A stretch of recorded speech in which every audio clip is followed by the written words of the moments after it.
Hi guys, and welcome back to another video. As you can see, we're here with my 2007 Lincoln Town Car Signature Limited. And today I'm going to be showing you one of the main problems these cars have and what you need to do to prevent it.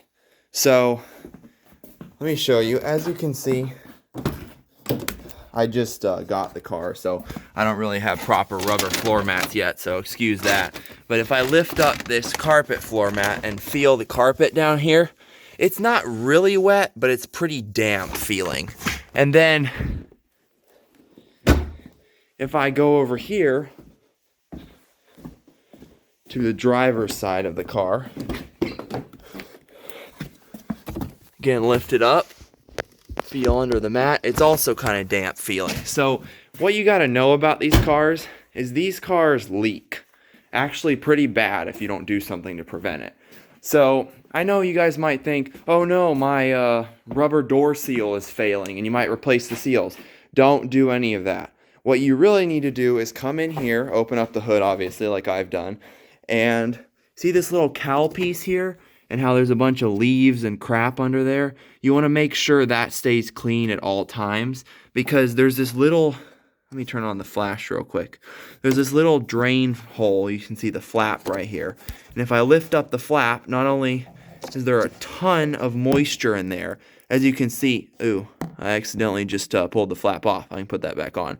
But there's a ton of moisture and leaves in there. And if this is a little drain that actually drains this area in here.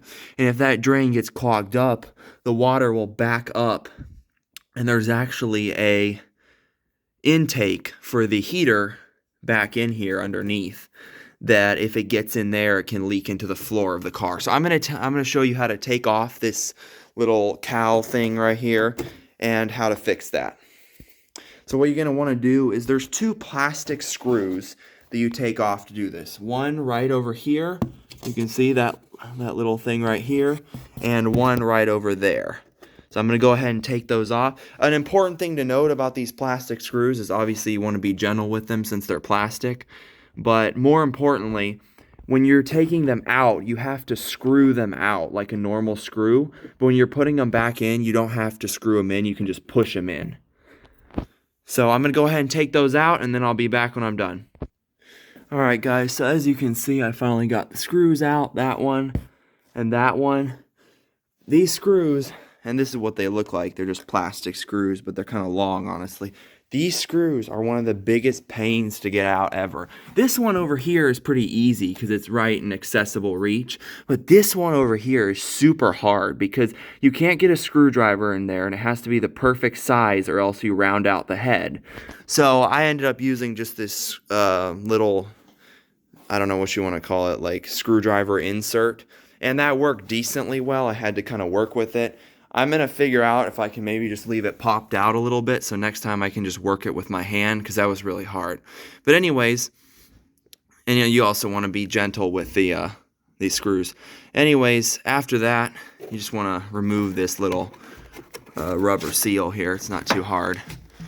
Just take it out of the way a little bit, and then you can just take this cowl thing off. As you can see, it's just absolutely full of leaves and junk back there. That's why the clog happened, most likely. So I'm going to go ahead and clean that out, and then I'll show you what it should look like. So as you guys can see, I've got it all cleaned out, which that in itself is interesting, because what you want to do, first of all, is you want to... You're going to want to obviously take your fingers and pull it out of the drain. Since it's winter time right now, it was just kind of a piece of ice because there was water in the bunch of that. So I just pushed it out of there. So that's clear. Then I took out as much big stuff here as I could. And then I just used vacuum cleaner, like the normal shop vac. I think I made a video on changing the filter in this thing before. But you can just use a vacuum to get like the finer stuff. You can see there's a grate in there to protect from too much stuff getting into the heater area. And I've heard that sometimes you have to remove this gasket since it's kind of like, as you can see, worn, and caulk around here to make it better. So I'll have to see if I'm going to need to do that. Hopefully not. But if I do, then so be it. But for now, yeah, I just wanted to show you that's one of the major things you need to worry about in these cars is keeping this little drain here clean so it doesn't mess up your entire floor inside by getting it wet. So that's all for this video. I'm sure there'll be many more videos in the future of how to fix stuff on this car, but that's all for this video. Hope you enjoyed and this was helpful, especially to all Panther car owners. Oh, and I should mention, all the repairs I do on this car, for the most part, are all going to be compatible with other Panther platform cars, like the Ford Crown Victoria, the Mercury Grand Marquis, or the Mercury Marauder, because they all have the exact, well, the Marauder has a little bit different engine, but for the most part, they all have the same 4.6 liter single overhead cam V8. And they all have the same layout. I mean, there's cosmetic differences, like on the town car, the headlights are different. You got different door handles and stuff, but it's pretty much all the same.